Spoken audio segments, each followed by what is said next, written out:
অনুষ্ঠানের সৌন্দর্য তখনই নষ্ট হয়েছে যখন ফ্যাসিস্টগুলোকে সামনে বসায়া এখানে গণভোটের কথা বলা হইতেছে। মাত্র 161 জনের নাম আছে আমার কাছে, আমি এটা বলবো আপনাদের কাছে। তাদের ফাইল এই যে আমাদের কাছে। রাজশাহী বিশ্ববিদ্যালয়ের সম্মানিত শিক্ষক মণ্ডলী, আমি আপনাদের বক্তব্যের সময় বলেছিলাম যে এখানে এমনও মানুষ বসে আছে যারা জুলাইয়ে নীরব ছিল। ইভেন এখানে এমনও মানুষ বসে আছে যারা জুলাইয়ে আমাদের এগেইনস্টে তারা বিভিন্ন ন্যারেটিভ উৎপাদন করেছে। তার ভিতরে পুন্ড্র বিশ্ববিদ্যালয়ের ভিসি আছেন এখানে, তার ভিতরে বরেন্দ্র বিশ্ববিদ্যালয়ের ভিসি আছেন এখানে। আমার এখানে ঘটনাক্রম থেকে শুরু করে সব কিছু বলা আছে। প্রথম ঘটনাচক্র জুলাই 1, ওই 14 জুলাই।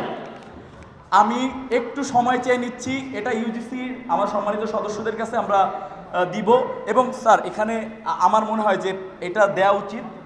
সংক্ষেপ করবো স্যার আমি ইনশাল্লাহ। 14 জুলাইয়ের ঘটনা আপনারা সবাই জানেন।